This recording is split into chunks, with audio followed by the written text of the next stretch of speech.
আজকে আমি একটা স্পেশাল জিনিস রান্না করছি, আর এটা খাওয়ার অনেক দিন ধরে ইচ্ছা ছিল, বাট ঢাকাতে পাচ্ছিলামই না। তো সেই জিনিসটা কি সেটাই আপনাদের সাথে শেয়ার করছি। আপনাদের দেখাচ্ছে আমি কি রান্না করছি। এখানে আমি অলরেডি রান্না বসিয়ে দিয়েছি। আর এটা হচ্ছে কাঁঠাল। তো অনেকে এটাকে এঁচড় বলে, আবার গাছ পাঠাও বলা হয় নাকি, কারণ এটার টেস্ট একদমই মাংসের মতো। এখানে একদম কাঁঠাল এটা রেডি রান্নার জন্য। আর আজকে এই কাঁঠালটা রান্না হবে চিকেন দিয়ে, তো এটাও একদমই রেডি। ফাইনাল লুকটা আপনাদের সাথে শেয়ার করবো যে রান্নার পরে এই জিনিসটা দেখতে কেমন হয়।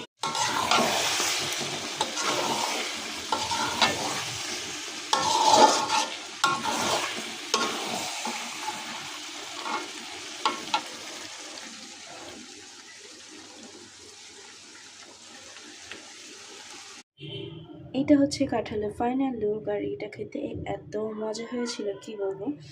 যে কোনো মাংসকে এটা আসলে হার মানাবে।